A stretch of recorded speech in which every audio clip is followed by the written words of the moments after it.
amongst all the other marketing that you're familiar with, there's something going on that we're doing, that others are doing, that I think you should be aware of. And it's interesting, you know, like everybody talks about the internet and online marketing as like the gold rush and the new gold rush. And while it's like very, very possible to make good money online, that's not the new gold rush. This, what we're about to cover, is the new gold rush, because you can make money online. Dan, renowned for his direct marketing, direct mail expertise, you can make huge amounts of money offline. The secret, and it's just a secret in the sense of people either don't know about it or they do know about it, but they're too daft to actually do anything about it. The secret is integration of online and offline marketing. Combining the two and communicating with our customers using the two and bringing in leads and taking them through the sales process with these two processes. And like nobody is doing this like virtually effectively. And I emailed a colleague of mine as I was preparing for this talk. I said, oh, do me a favor, I'm like really busy. Can you send me a few examples of small, medium-sized businesses in the UK, Europe, even any you know in the US, who are doing really, really good offline, online stuff? And he replied, no. Like, they are, you know, in the UK, he put, in the UK, it's you, mate. So I'd like to take this beyond you, mate. And as we embark on this, think about it like this. Like, modesty aside, I'm really good at the online stuff, and I'm kind of known for the online stuff. And like, you know, I paid Google so far, I think it's £2.5–3 million. I'm happy to do that. Why would I bother going to the hassle, and it is sometimes a hassle, of stuff like direct mail? Dan made tens of millions over the years for himself and his clients through direct mail. He lives, breathes direct mail. You know, you talk to him about it, he's passionate about it. He can't stand technology.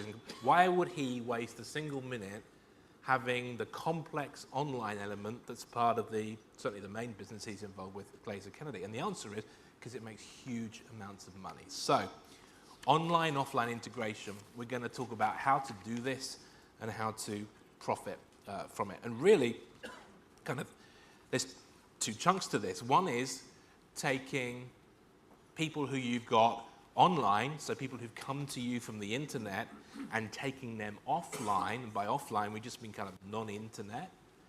And then the other is taking the offline, using offline strategies. By offline, we mean, you know, direct mail, advertising, etc., and selling them online. So I'm going to hand over to Dan to start off by talking about that. Well, the first thing I would say is that out of what Chris just said, you have to understand that the way most people behave with regard to marketing media is to move from one to the other, to the next, driven by popular talk about it, by peer pressure, by media hype, and so you have the whole, for the past year or so, the big topic amongst marketers has all been social media. And so a lot of people react to that by abandoning everything they were doing and, oh, we got to go over here and do social media.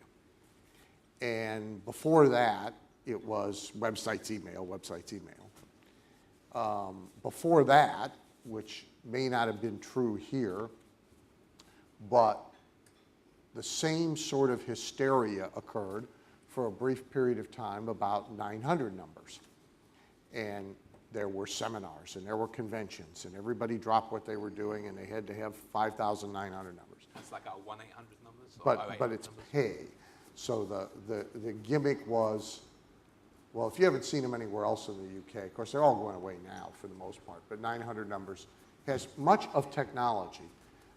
900 numbers came out of the adult entertainment pornography industry. And so 900 numbers were called, paid $9.99 a minute to talk to someone who gave sex talk.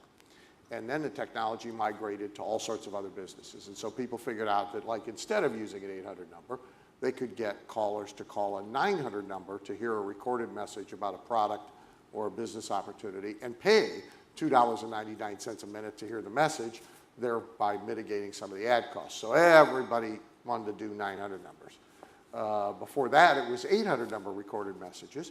And if you go back before that, there was about an 18-month hysteria where everybody dropped everything and wanted to go to recorded messages on answering machines.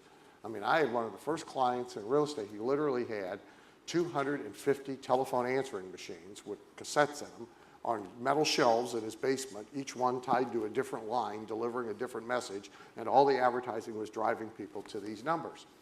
And none of it's bad, and its replacements are all fine, but most people react by hopping from one to the next, the newest, hot, talked about, everybody's doing this, and so they almost act like school kids, you know, who come home and say, everybody in my class is doing X, and therefore I have to do X too. And not only isn't it smart, but it is very much follow the crowd, which is almost always wrong, because the crowd is almost always wrong about everything that they're doing. But it involves abandonment of what works instead of plussing what works. And so the kind of integration Chris is talking about is what all really smart direct marketers always do, is they take every kind of media that can work and try and hook it together systematically so that one is complementing the other, is complementing the other, is complementing the other, is complementing the other. The two ways to use mail as well as print advertising. So there's direct mail. Where I do most of my direct work, although I write a lot of copy for online as well because of this integration. But most of what I do is either direct mail or print, magazine ads, newspaper ads, freestanding inserts in newspapers, the things that are stuffed in the middle of the newspaper, maybe on coupon day when you get it. A lot of that now we use either partially or wholly to drive people from the mail onto online media that really expands on what we did in print.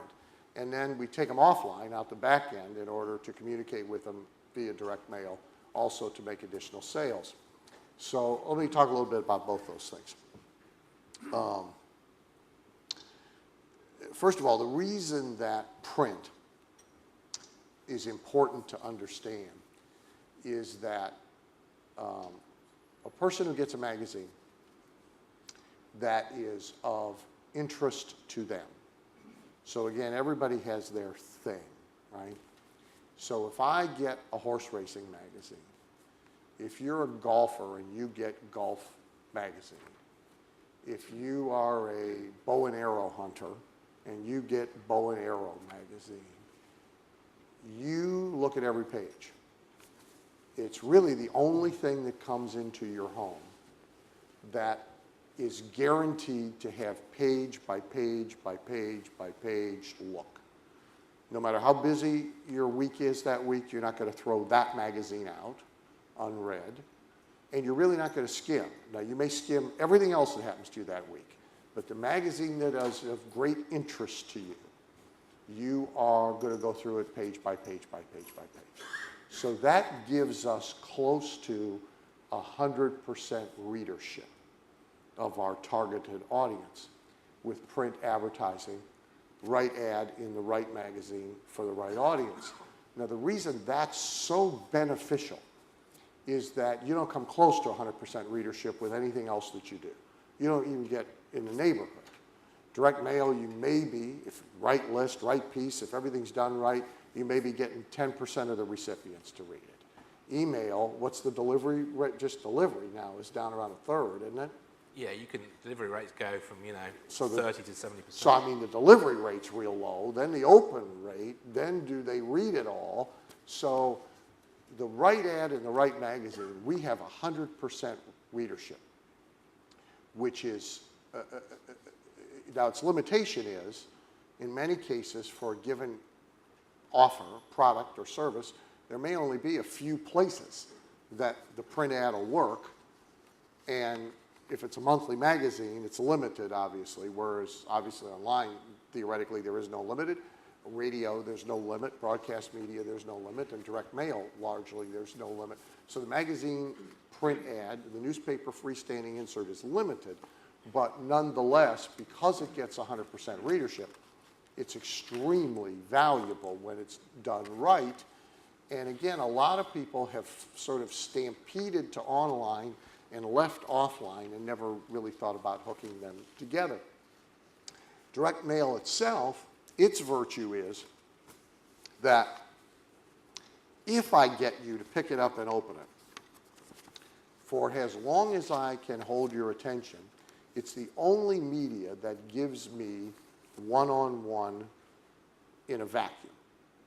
If I'm communicating with you online, you have a clicker, you have a mouse, you have things popping up on your screen, you have the temptation to go somewhere on your screen. You're not in a locked room. If I'm on television, you have a clicker. You're not in a locked room. If we're on the radio, you sort of have this mental clicker. So radio direct response advertising, we know it takes a lot of repetition because people sort of they have radio on a lot of times when they're not paying attention to it. It's like in the background. But direct mail, if I get you to open an envelope and begin to handle this thing, I have sort of created borders. And for as long as I can hold your attention, I got you. So that's the main reason that we use direct mail. Now, often now, the new integration on the front end is to, instead of trying to let the direct mail or the print ad do all the work, we reduce its task and therefore reduce its hurdle that it has to get over to merely getting somebody interested enough to report to a website. So like I have a client right now who sells get-rich in real estate courses to real estate investors, which in the United States is a very toxic market. It's a graveyard right now for a lot of marketers. He's doing very, very, very well. But it has taken a lot of work to get him to the point that he is doing very, very well. And what we have done is we have used integration and we have used reducing the amount of work asked of each step of the integrative process. So we are mailing both postcards and envelope direct mail pieces that have no task other than arousing the person's interest enough to get them to report to a website. The website, we've reduced its job to only getting them interested enough to register for a teleseminar. The teleseminar, we have reduced its job only to getting them interested enough to now request a complete information package that is sent to them offline. Now that package is a very elaborate print, audio, and DVD package that sells the course. It's sent to them by FedEx. We can afford the elaborate package and the FedEx because they've qualified themselves 3 times before it's being sent to them. They've said, yes, I'm interested. They've taken another action, said, yes, I'm interested. They've taken another action, said, yes, damn it, I'm really interested. Tell me the story. And now we can afford to that person to really tell the story in an elaborate and extensive and effective way. All of his struggling competitors, many of whom I know, they are looking at him and thinking he's an idiot. And we're always careful. And you want to make a note of this. This is an important strategy. Whenever you're doing something that works and people think you're an idiot, do not disabuse them of their delusion. Okay? You want them to think you're an idiot.